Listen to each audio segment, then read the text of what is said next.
I could talk about this literally all fucking day. It doesn't make sense to me how y'all want to get your shit off. Like, y'all want to make bands, want a local scene. You guys want the local scene to grow and to thrive. But when new people come into your scene, all of a sudden we have to protect it at all costs. For what? From who? Who are you protecting it from? Little Stacy, who has a little camera that wants to take pictures of you guys to post it on her Instagram? Like, who are you protecting it from? Honestly, you're protecting it from a college kid that knows nothing about life and just wants to go to a local show and have fun. Like, that's who you're protecting it from. You're protecting it from people who mean no harm and are not causing harm. Oh my God, spoiler alert. I don't know if you guys know this. You're the one causing harm. Did you know that? That you're the one causing harm and you're the one making the scene worse? Nobody wants to go to your shitty ass shows because you make it a living fucking nightmare to be. Y'all ain't ready for that. Y'all not ready for that. Y'all are whack as fuck, dude. It's so shitty that that's still a problem. When I was going to shows, whenever hate crews came around, there, you know, I had support. I had backup.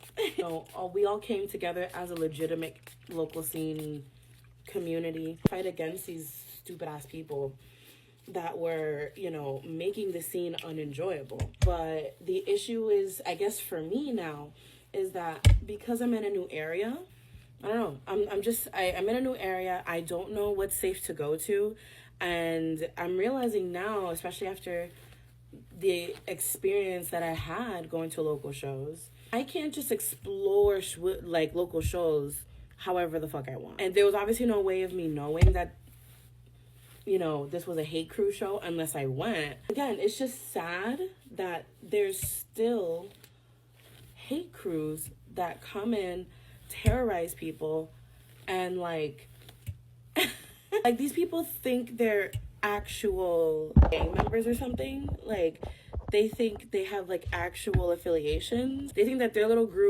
they're just a group of sad, depressed, and very aggressive men who will beat on POC and women at shows. That's literally all y'all do. The people that they mainly target are POC and women, and then they'll just bash on anyone else around them to make it seem like, oh, but I hit everyone. Oh, I hit everyone. Oh, you just can't handle a pit. Shut the fuck up. Again, I was part of the local scene for like 10 years, and then I was out of it for 10 years. So obviously things are different now. Almost 10 years, I should say. It's weird. It's weird that in my almost 10 years of being in the local scene, you could spot the difference, obviously, because when you're part of a community, you know the intricacies of it, right? So I can tell when someone is just moshing to mosh, and I can also tell when they're like pitting on their friends, because that used to happen to me a lot. I don't know, because again, I was part of the community, so I could tell the differences of like when this was like a hee ha ha moment versus when someone hit someone else and it was an accident, because you could see the immediate remorse of like, holy shit, are you okay? Are you good? Are you good? 9 times out of 10 there was a yeah, keep going. But if someone did actually get hurt by accident, that person would stop, make sure that person is okay, take them away somewhere, you know, and then just be careful, you know, throughout the rest of the show. Like, it was very easy to tell. That stark difference is what makes hate crews so like stick out like a sore thumb, because you're like, y'all are not here to enjoy music. You guys are here to ruin the night. Like, you're ruining the fucking vibes, because you're miserable. You want everyone else to be miserable. You're all wearing the same shitty vests with symbols and numbers and acronyms that don't really mean anything, and you're just trying to look intimidating by looking like you're gang affiliated, because you're not actually. You're not suicidal tendencies, motherfucker. I'm sorry, you're not. Like, please. And then on top of that, you guys also pay money, like actual expensive money, to look like shit. Hold on. Genuinely, I probably will talk about it all day long, because y'all also like pay money to look like shit. You guys pay over $60 in fucking sweatpants that have these like cute little designs that you get from like Hot Topic or like a custom, you know, store online. Like $30 for like custom merch that says something about, you know, fuck 12 or like anti-police, whatever the fuck.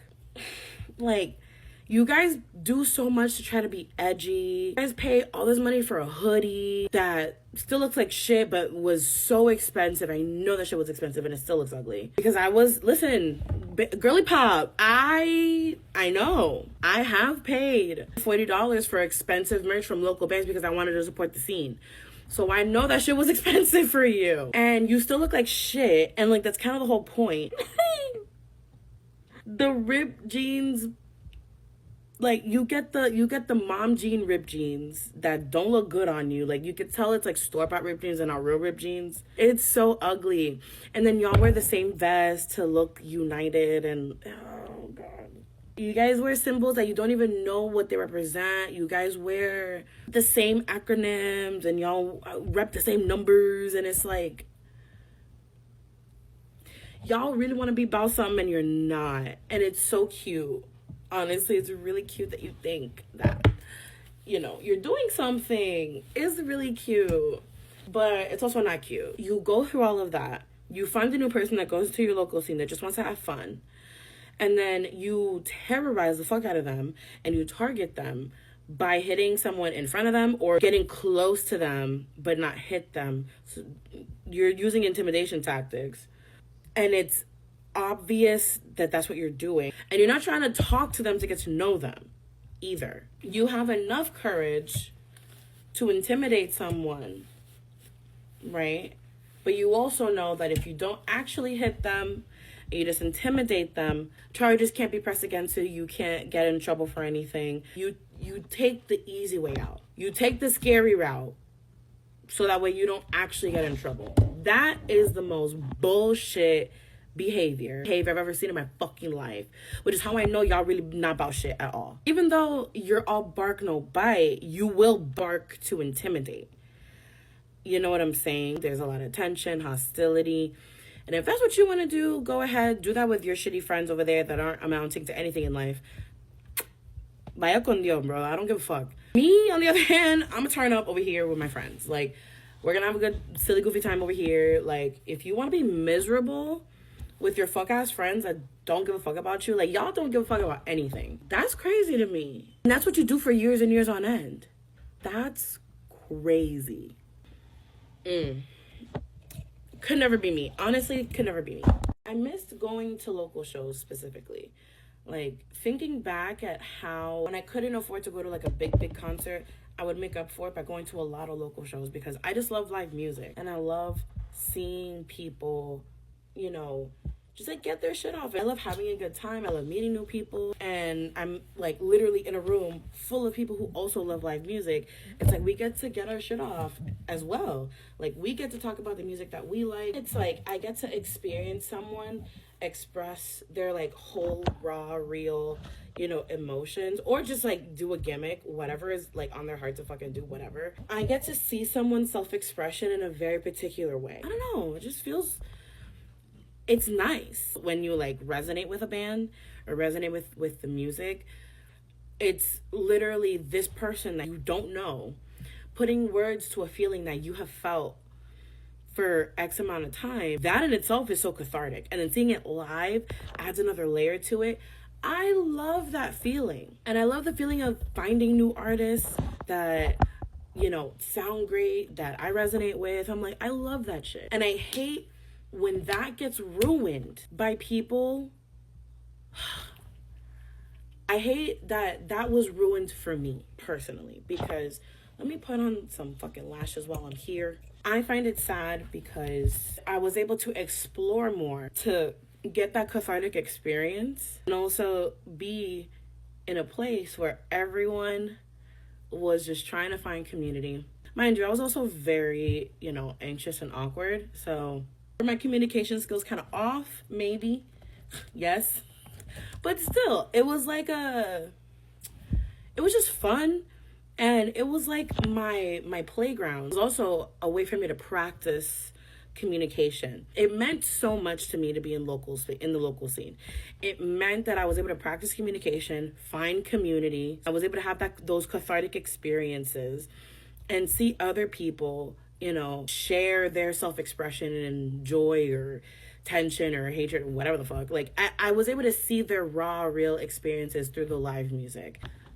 Like, I keep emphasizing that because it got me through my 20s, bro. Like, it got me through my teenage years, and it got me through my early 20s.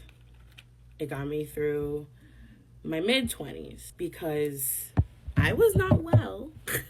But I knew that I could count on that community, especially living in South Florida. The alternative communities can feel very isolating. So living in an area where it's predominantly POC, women, queer folk, like, we could all get our shit off as a community of, like, marginalized people.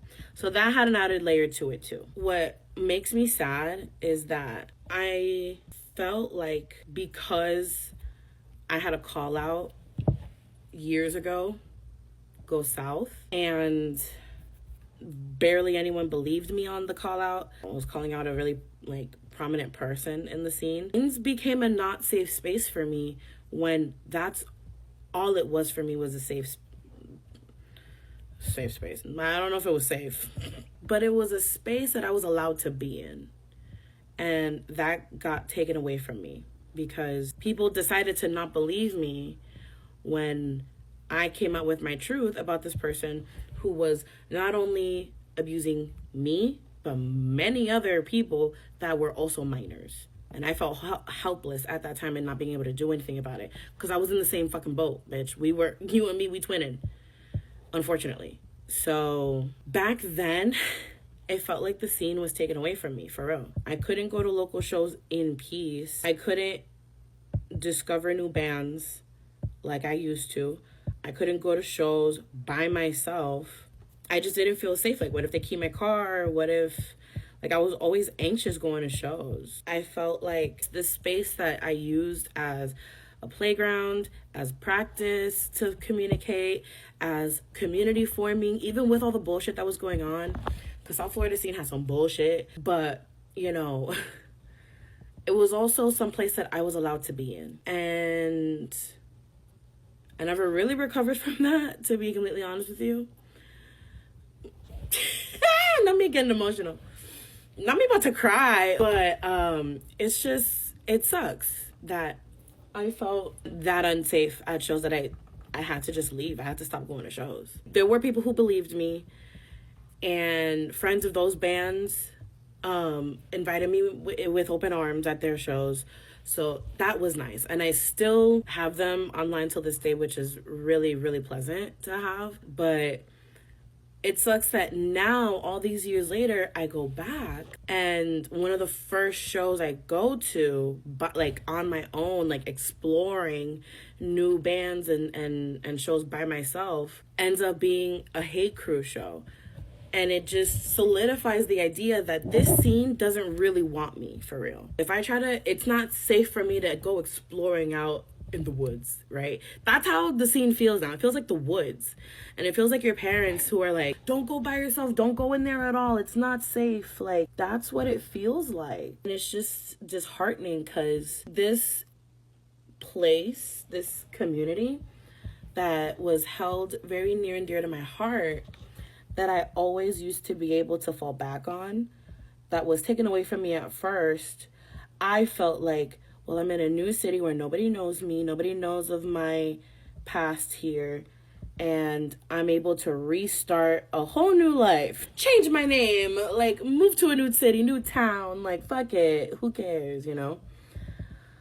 But going to a Hate Crew show where I was literally targeted and people were, you know, crowd killing to send a message is how I took it, and it's how I'm gonna take it. You can't change my mind, I don't give a fuck. It really felt like, because it's so unsafe for me as a feminine presenting person, as a queer person, and as a Black person, this scene doesn't want me. That's like genuinely what it. Ooh, I'm about to cry. I'm used to South Florida where everyone was rude to your face, but honest. If anything, talked really good things about you behind your back and like shit on you in person. Like shit on you to your face, like, fuck you. But also, they're such a sweetheart. You know what I mean? Like, I'm so used to people in the South Florida scene at least just being honest about, hey man, I don't fuck with you. Like, I don't like you. So there. It just feels like I'm not wanted. And I highly doubt that is actually true. But that I can't help but think that way, honestly. But that's just how I feel. So being in that environment where it felt like everyone hated each other, but like they're all friends and they all like, I don't know. It was such a weird atmosphere that honestly I have not been in such a long time. So I didn't know what to expect, honestly. Maybe that environment is just normal. Maybe I'm interpreting it kind of weird, but I just know what I felt, and I just felt unsafe. I just know that when it comes to me going to local shows again, I'll have to think twice before going, for real. However, some positives that came out of the situation. One, I was able to trust my judgment in leaving when I did. I heard the show got way worse after I left. So, good thing I left when I did. Two, I have a good support system, and my partner is very much like, we can leave if you want. We don't have to stay here. I don't care. I'm like, cool. Then we shall get the fuck out. And three, I'm just color correcting right now. And three, I was able to assess the situation and understand my tolerance level, in that I know what I'm able to tolerate and what I can't.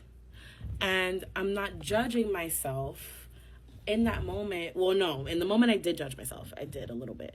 But I was able to kind of redirect that and stop judging myself for not being able to tolerate certain things that didn't sit right with me. And call me whatever you want. At the end of the day, call me what you want. I don't care. I know the type of scene that I was a part of, and I know the type of people that, you know, called me into their community. This was not indicative of that at all. So, suck my ass. I don't care what you want to call it. I don't care what you want to call me. You want to call me scary ass bitch? You want to call me pussy? Okay. I know what I saw, and I also know what I'm willing to tolerate. And I'm okay with not being able to tolerate that. Even if that means I might have to avoid shitty metalcore shows altogether. And if that's the case, that I'm kind of okay with that. Because y'all ain't really doing shit for me anyway. Your bands suck ass. At the end of the day, the good takeaways outweigh the bad experience altogether. I still don't know if I'll be able to go back to metalcore shows locally and really explore the scene how I wanted to at first. But what I do know is that I learned things about myself, and I learned that I can trust my own judgment, and I can trust my tolerance levels and follow them. You know, I'm able to be like, you know what? I'm not tolerating that, so I'm leaving. I tolerated a lot of BS for a lot of years. I tolerated a lot of stuff in the local scene. It wasn't perfect by any means. But it was a place that I really wanted to call home, and I did call home because I just felt not accepted. I felt like this was a place where I could get my shit off. I could go see some friends. I could find community, and I did. I found some really great people, you know. I did find community in the scene, but there was a lot of stuff we all had to tolerate in order for us to get our shit off and actually find people. And it's a lot of things that shouldn't have happened. We all tolerated so much BS that shouldn't have taken place because there was no reason for that. No reason for that whatsoever. But at the end of the day, it happened. And I'm realizing that this is a time for me to do it the right way. If I do want to go back to doing local shows, I can do it, but I have to do it the right way and just understand that I don't have to tolerate BS if I don't want to. I'm in a different headspace now, so I know that I don't have to tolerate people talking to me sideways or conversations that I don't want to be a part of. And I don't have to tolerate the BS. I really genuinely don't have to do that. I don't have to do that. Hey, guess what? I don't gotta do that. The fact that I was in a situation where I was forced to sit with myself and say, okay, do I trust what I see? And do I trust myself to get the fuck out of here? And I said yes on all fronts. I was like, cool, then we're leaving, right? The fact that I was able to trust myself to say yes to that does make me happy that I can trust myself in that aspect. Moving forward, I know to trust my judgment. I know that I can trust my judgment. And I know that I can read my tolerance very quickly. And if I don't fucking feel like doing something or being somewhere, if I am in a room and I know that this is not where I am, if I know this is a place where I'm not welcome, girl, peace out. If the vibes are off even just a little bit, peace the fuck out. Like, I'm not gonna stay. Old me would have stayed. Not me now. I can't. I physically cannot stay in a situation or in an environment that does not want me. That sounds fucking crazy. Like, genuinely, does that not sound fucking crazy? I don't think this was all bad. Like, the situation did teach me things about myself, but it does still make me a little sad that I'm still always gonna have that lingering feeling in the back of my head of like, I'm really not fucking welcome here. So why do I still find myself coming back to this, right? But I know I have a good support system. I know that my friends are great. And the friends that are in the local scene do support me and do like me and do welcome me to their shows. And I know that any bands associated with them or that they bring me to, I'm going to feel safe at. And I am going to be welcomed with open arms. So it just... honestly, just lesson learned, I guess. Like, is there even any more to this? Like, lesson learned, but I still feel like shit. I still feel like crap. Like, I still feel like shit at the end of it all. I don't know if this is bronzer or contour, but either way, while I throw this on, I'll say this. If you're trying to get into the local scene, for whatever the fuck reason, if you get curious about the local scene, I would say don't get discouraged, but it's hard to not feel discouraged. I would just say trust your judgment and where you don't feel welcome or if you don't feel comfortable, if you don't feel emotionally safe and secure in where you're at, you have every right to fucking leave. And you can always just try next time. It's not a make or break. Like, I'm trying to tell myself this too. Like, it's not a make or break. Because at the end of the day, these people do not fucking matter. These people fucking suck. There's local people. They're just like you and me. You're no different from them. They're no different from you. You know what I mean? So it doesn't matter. What really matters is your safety and your ability to read your own shit of whether or not you feel safe in a space or you don't. Anyways, more later.